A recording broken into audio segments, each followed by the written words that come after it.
It is a breakout year for a player who looks ready for full superstar status. Let's do a little digging in. We tend to think of a career of a ball player as a steady arc.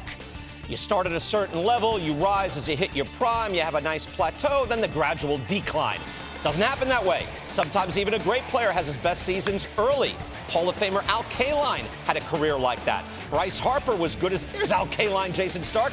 Then also, Bryce Harper, right, good as a teenager, had a Hall of Fame career or year when he was 22. A few years later, we had stopped talking about Bryce Harper being the best player in baseball. By the playoffs last year, he was back in that conversation. So with that in mind, here is the career of Ronald Acuna Jr., all right? This is year by year. He is age 20 in 2018. He slugs .552 at age 20. That's a player who will be a superstar.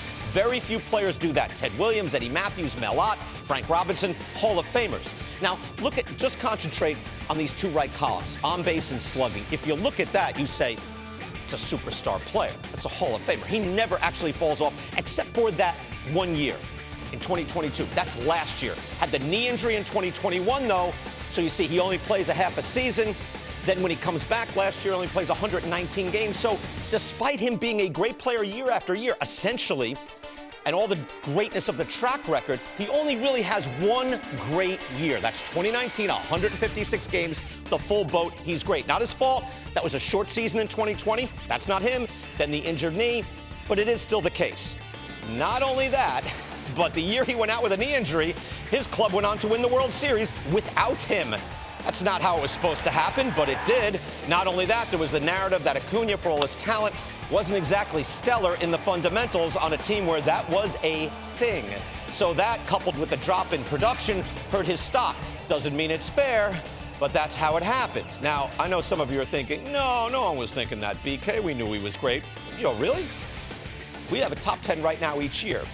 We take stock with a wide range of voters. Right field's pretty deep in talent, but the shredder, our formula, had Acuna fifth in right field. Not in all of baseball, fifth at the position behind Aaron Judge, Mookie Betts, Bryce Harper, and Kyle Tucker. Now, I had him third.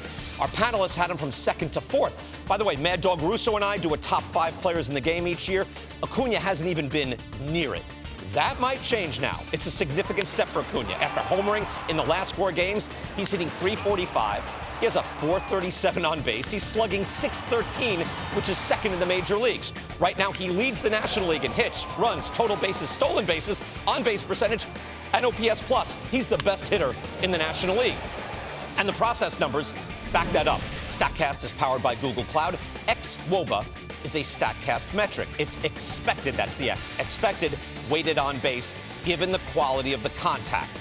Acuna is #1 in that metric. #1 in hard hit balls, 4th in exit velocity, 8th in barrel percentage, 5th in hard hit swing percentage. And he's cut down dramatically on his strikeouts from just about 23% to just under 14%.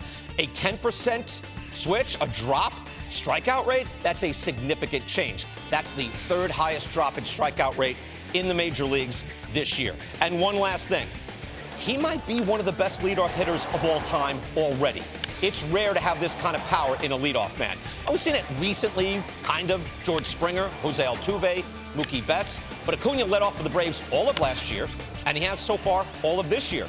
To get a leadoff hitter performing at this level, yeah, you got to go back to Ricky. Ricky Henderson, of course, the greatest leadoff man of all time, had a few power years. Here, for example, is Ricky's biggest power season, 1990, compared to Acuna so far this year. Ricky had a .439 on base. He slugged .577. His OPS plus actually was .189. Think about that. That's higher than Acuna now, who leads the league, and it's only mid-May. Ricky was 31 that year. He stole 65 bases. He got caught 10 times, led the league in steals. Acuna is 18 for 20 in steals. He's on pace for 68 steals and 41 homers. So this is the level he's at, with one of the best leadoff, or actually the best leadoff hitter ever in one of his best years.